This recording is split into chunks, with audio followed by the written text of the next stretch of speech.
Hey, what's up? Dave with Brazos Valley Strength. And today we're going to be taking a look at the Primus Lite 3s. This is just going to be a follow-up video to my last shoe video that really came up with no good solutions for powerlifting shoes. And I think that these are going to end up filling a lot of the gaps, a lot of the issues that I had with some of those other shoes. The main thing that I said in that video was that if somebody would make a shoe that was very, very similar to what slippers are, but had a lot more support around the sides, a different material rather than kind of that stretchy material, and had laces across the top rather than straps, that I would probably be wholeheartedly into that shoe. This is a really good start. I mean, this is essentially exactly that. Now, I do have some issues with the shoe that I'm gonna highlight along the way, but I wanna start with the positives because I think the positives vastly outweigh any negatives, and I think some of the negatives are going to be specific to me or just kind of personal preference. But again, the more shoe reviews I do, the higher and higher those Sabo Deadlift Pros end up ranking in my mind. So I guess I need to continue to eat my words on that one. But anyway, this shoe obviously has very much plastic material rather than kind of that stretchy sock material around the edges. And it feels so much more supportive just instantly. And the laces help tie everything together so you don't get that kind of stretch and slide. And the surface area of what is actually covered by the support of the laces rather than the straps is right across midfoot, really where you need it. Also, the toe box, really the whole shoe, but the toe box in particular is incredibly wide. This shoe is absolutely the thinnest shoe that I've ever put on. I always recommend everybody take out insoles. I would still say that here. If you're gonna deadlift in these shoes, take out the insoles. But I couldn't really tell a difference with the insoles in versus the insoles out versus other shoes. With the insoles out, the rubber at the bottom of these shoes is just so thin. Walking in the street or whatever, you basically feel like you're barefooted, which I think is a very much a positive thing about that shoe. It's as thin as you could possibly get, I think. But when I come to my negatives, that is going to show up a little bit. So the shoe is incredibly thin, which is going to be very positive for deadlifts. But I think if comfort is an issue for you, I really don't think that you keeping the insole in on this one is gonna have any change. I mean, even comparing the thickness of the sole of this shoe to the Reeboks, which I love, the Reeboks are thinner than pretty much every slipper, every wrestling shoe that I've put on, noticeably so. But that ends up kind of making, it adds some support to some of those other shoes to where they feel very stable. And these shoes lack that in some places. So if that's an issue for you, I do think that maybe the insole can kind of help you feel more stable within the shoe, that it's not just, barefoot on the ground. But I'll highlight more on that later. But yeah, the sole is very, very thin. They actually do a great job adding support around the top, the ankle of the shoe with this extra little eyelet right here. So this was something I was kind of surprised about. One of my main criticisms, if you watch that last video on slippers, is just how much, somebody in my comments described it as slop. I guess that's a good word for it. How much slop is there with the slippers that my foot just feels like, especially around the heel, it's just constantly wanting to escape the shoe. So with these, they have that plastic material up around the ankle of the heel, but also this extra little eyelet that goes out a little bit further helps really secure that top end around your ankle, and you really don't feel that slop, that sliding around with your foot within the shoe kind of at all. So on that note, as far as sizing with the shoe, they only come in full sizes if you're in the US and you're using those sizes. So generally speaking, I wear a 10.5. So my first impression was to go with a larger size shoe because I wanted to make sure that it was wide enough, it wasn't gonna compress on my foot, and it was way too big. So these are a 10 and these fit me pretty much perfectly. So I would recommend if you're in between sizes or just a little hesitant, I would certainly size down. There's plenty of space within this shoe, especially if you take the insole out, that you're not gonna run into difficulty sizing down. So I think you can for sure feel comfortable with that. So the shoes are great in all of the ways that slippers fail, right? These are basically a slipper, but just infinitely better. If you like slippers, if you're watching this video and you're considering maybe getting these or buying one of the, new styles of slipper, new brand that come out, I think you can potentially stop watching this video right now because these shoes are better in every single way than what slippers are. And you can rest assured that that is going to be the case for you. Now, as far as drawbacks with this shoe, the grip is not the best. So you can see on the bottom of the shoe, it has this pattern that really has what is this, a hexagon, has a lot more, it's a lot bigger than what we see on something like the Reeboks, where it's a much smaller pattern. And that decrease in surface area on the bottom, I think is pretty noticeable. And one of the main questions that I've had about this shoe, or kind of shoes in general, people are always asking about this shoe for bench press, which I guess when people are asking about shoes and bench pressing, it's people that are asking about they're usually having the feet like way far out in front of them, and that they're relying on like the grippiest shoes and the best carpet and all of that. These shoes are not going to be for you, right? If you need the best grip possible in a shoe, this shoe is not going to be that. And it was pretty clear right away for me that as my feet were getting wider, particularly squatting is I think where I felt it the most, but just some other places I could feel that the grip did not hold quite as well as many of the other shoes. And that I think is a drawback for a lot of people. Now, I didn't really notice it on deadlifting, the grip in particular. I didn't necessarily notice that I was having issues holding with the grip. I think that I honestly don't have as much lateral drive with my feet when I'm deadlifting as I do when I'm squatting. Actually, standing at the squat, I feel like I'm pressing out more at the top of the squat than I do when I'm deadlifting. And so for deadlifts, I think that these shoes are probably good for almost everybody, and that a lot of the other issues that I'm gonna come up with, I really don't think are going to be an issue. So the second issue with the sole itself actually is with how thin it is. And I was surprised that was an issue. So because the sole is so thin, and I mean, they advertise like how much you can just like roll this shoe up right here, like into a ball. You can feel that at times. And I felt it the most, I feel it the most bench pressing, but I don't think that it doesn't really impact me bench pressing. I have my feet kind of back and behind me. But deadlifting, I feel it. Squatting, I feel it. I feel like in the middle of the shoe, I get kind of this little crease that as I'm driving into the end of the shoe, that the bottom of the shoe, the sole of the shoe, kind of rolls up a little bit. And so it's almost like I almost regret saying what I'm saying.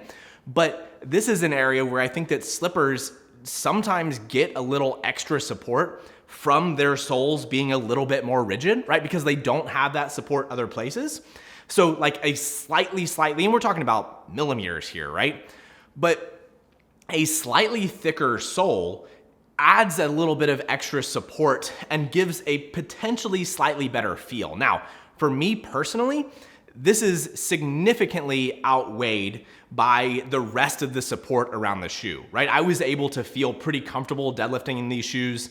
My foot itself felt fine. It didn't feel like it was escaping the shoe. Now, underneath that, the shoe kind of felt like it was rolling up a little bit, but it wasn't something that was horrible for me. And I think over time I would get used to it and maybe not really even notice it.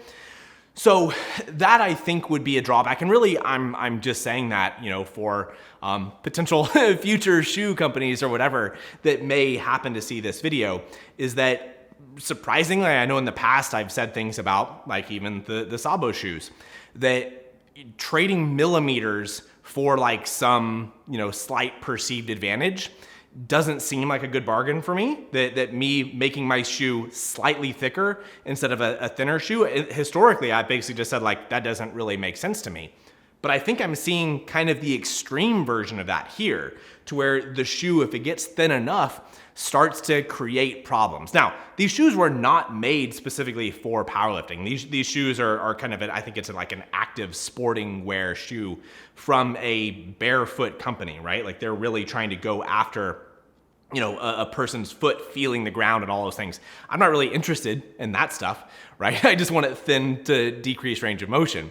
So anyway, like I do think that slightly more support there would be beneficial, slightly more grip there would also be beneficial, but the rest of it is great overall. Now, as a slight criticism, despite how much good stuff I had to say about the structure of the shoe, this plastic material that they have around that is the support of the shoe is a little bit stretchy. And so on top of kind of the rolling and those like little, crinkles that I would get in the bottom of the shoe, especially squatting for me, I could feel that my foot, when I really wanted that support driving into the edge of the shoe would give some and it would stretch a little bit. And all of those things kind of adding up with like me not feeling totally confident with the grip and me feeling like a little bit of fold in the bottom of the shoe and then feeling a little bit of stretch from the plastic. For me, squatting, I wouldn't use these. Again, I said in the last video that I would like a little bit more support and structure in my shoe, but I squat differently than probably almost anybody watching this video. So if you're somebody that has your feet more underneath your hips, it's a little bit, obviously a little bit to a lot of it closer of a stance. I don't think that any of those issues would be problems for you, for almost anybody. So those problems for me, I don't think will take away at all from my recommendation of this shoe. Like the stretch of the plastic, I didn't really feel it deadlifting because the laces supported it more with the angle that I have my feet when I'm deadlifting. I was fine there. I don't really feel like having, a little bit of fold in the bottom of the shoe when I was bench pressing was a big deal. But for bench press, one of the things about any shoe of this style, the wrestling shoes are kind of like this with the rounded edges and even kind of like the rounded heel. It can be difficult for a lot of people. We see this with slippers too, that shoes that don't have, a hard edge sometimes don't look down for people when they're bench pressing. So you'll see in my videos of me bench pressing, my feet feel fully flat. And if you look on the shoe that's closest to you, so I guess my left foot in these videos, it looks totally flat. It looks good, it looks solid, it looks flat. But if that judge looks across and they were to look at my right heel, it would look up. It would look like it's on its side. It would look like the heel is up. But that's true from both angles. So if the left judge is looking at my left foot, that foot looks good, but my right foot looks up, right? And the opposite is true too. The right judge will think the right foot is good, but the left foot looks up.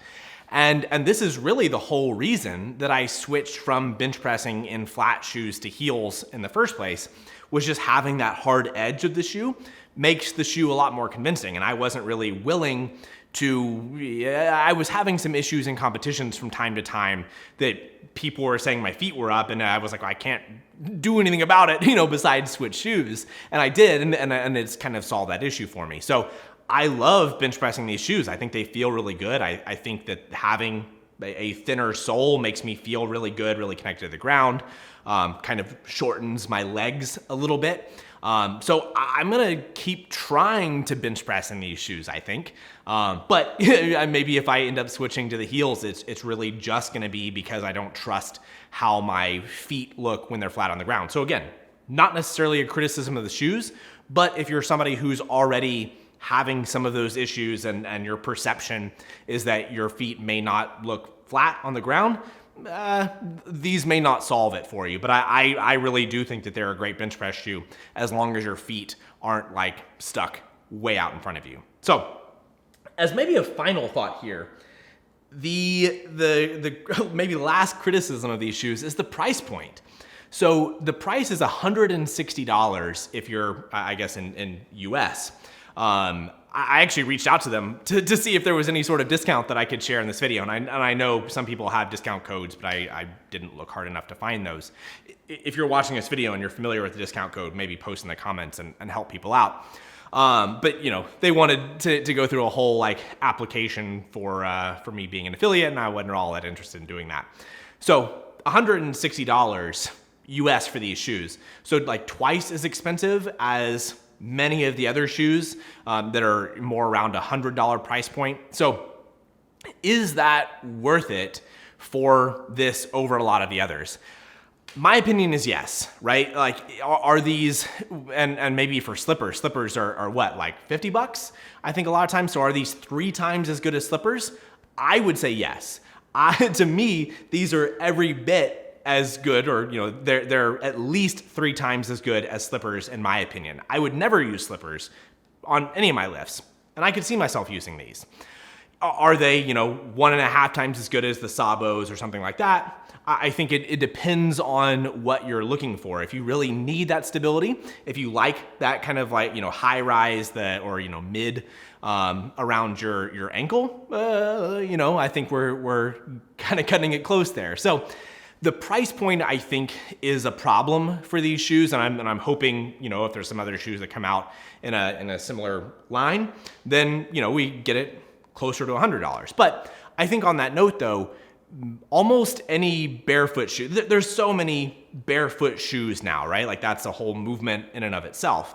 And I think there's some like, what are they called? The Feel Grounds is a high shoe that looks like it's made more of a different material, a more sturdy material around the edges. And so I would probably say that those shoes would probably be something that a lot of people would like. I think when I looked, maybe that price was like $150 or something like that. So just this area, this kind of shoe style is not very, very cheap, unfortunately. But even something like the Feel Grounds, looking at the sole of those shoes, it really doesn't look very promising to me for powerlifting. Like it has like really big dots all over the shoe rather than kind of a smaller pattern. So we're trying to make shoes work for powerlifting that aren't specifically made for powerlifting. So I guess my thought there is that if you have a shoe in the barefoot kind of lifestyle area, most likely it's going to be thin enough and supportive enough. And I don't know that the things that I'm saying about these shoes are unique to these, but I'm reviewing these because they've kind of become popular. So at the end of the day, would I recommend these shoes to most people?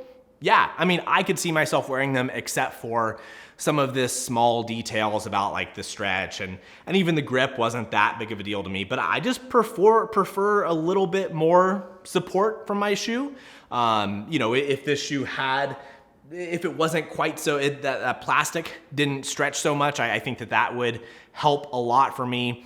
And I think more and more I'm valuing that like, mid-rise or kind of high-rise around my ankle just for feel. I don't think that it adds a ton. I don't think it's making a big difference in my lifts, but all those little things kind of add up, right? When I'm squatting, if I feel it crunching a little under my foot, if I feel a little stretch, I feel it not quite as secure on the carpet, those things together combine to me just kind of wanting something else. So I guess even to the degree that I would say that it affects people would be like a 10 millimeter belt to a 13 millimeter belt. So if I had never ever used a 13 millimeter powerlifting belt, would I at this point be weaker? Would I know the difference between how much stretch we get from a 10 millimeter, stack of leather versus 13? Like, would I be weaker because of that? I doubt it, right? But now me knowing the stiffness and like me feeling what I want to feel in a 13 millimeter belt, it would be hard for me to go back to a 10 knowing the difference in feel. And that's how I feel about these. So I guess if you're like a slipper user, you're like going from a 10 or like a 5 to a 13 and it'll help a lot. So anyway, yes, I wholeheartedly recommend these shoes so long as some of those issues that I mentioned aren't issues for you. So anyway, if you did like this review, give me a thumbs up, subscribe to the channel, and we'll see you next time.